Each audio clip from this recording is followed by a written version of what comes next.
If you've got a newer dishwasher that throws a code, it's usually one of these little devices that makes sure the water's clean. So you take the little lever here, move it up, twist it around, take it off. This unclips. And so you don't really need to buy that part.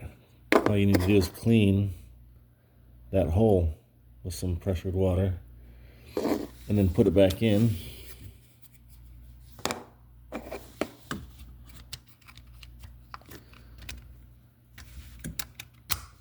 Like that. Hook the wire back up to it.